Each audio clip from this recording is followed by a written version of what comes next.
Mr. Mcquiggan, generally, death investigators work in pairs. They're hitting on each other. Usually, practice is to work in pairs. Yes. This is so that you can ensure that death investigators don't miss anything. Isn't that right? Yeah, I mean, sometimes somebody has an off night, but yeah, I'd say so. When you arrived at the scene, you described it as one of the craziest ones you'd ever seen. Isn't that right, Mr. Mcquiggan?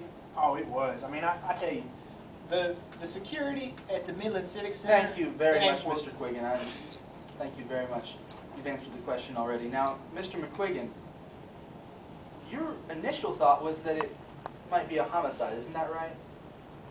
That was my initial suspicion. But, and you told Reagan Thomas this, isn't that right?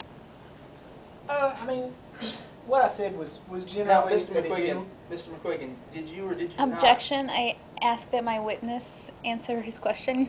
Your Honor, the witness is evading my question rather than attempting to answer it. I'm simply attempting to proffer to the witness the exact question I'm actually asking. Can I was trying. Yeah, actually.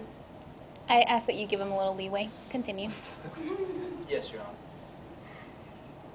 Mr. Mcquiggan, would you agree with me that your statement, your first statement to Reagan Thomas, made it look like Drew Walton might be in a bad situation? You would agree with that statement, wouldn't you? Well, I mean, I don't know how Reagan Thomas took it. I do know what I said. Mr. Mcquiggan, I'm talking about your implication, not Reagan Thomas's inference.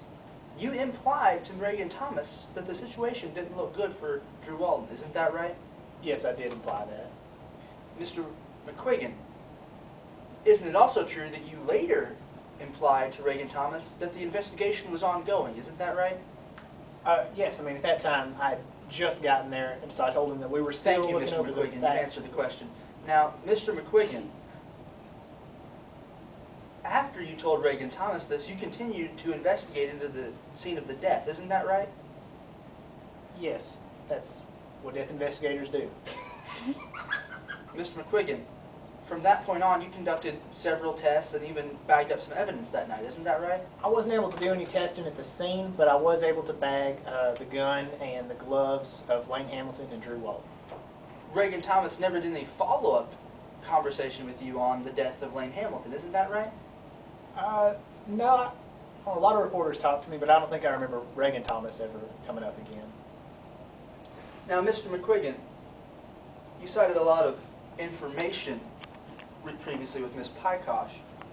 You talked about gunshot residue, isn't that right? Yes, we did discuss gunshot residue. You, in fact, found that Lane Hamilton had the most important elements of gunshot residue that indicate who had fired the gun. Isn't that correct? Most important? What do you mean?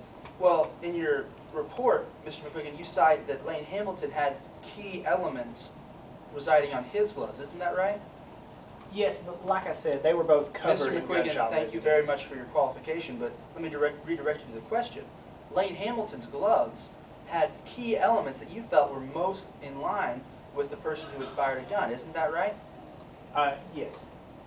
Mr. Mcquiggan, isn't it also true that during your fingerprint analysis, Objection. you found that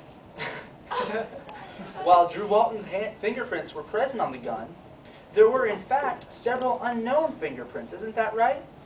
Like I said, there were 3 Now, Mr. fingerprints. Mcquiggan, yes or no, isn't that the answer to my question? You found 3 unknown fingerprints on that gun. Isn't that right? Like I said, there were 3 fingerprints that I was not able to identify. That is a yes to my question. That is a yes to your question.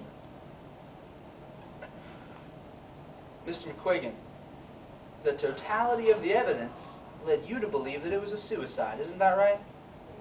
Yes. Nothing further, Your Honor.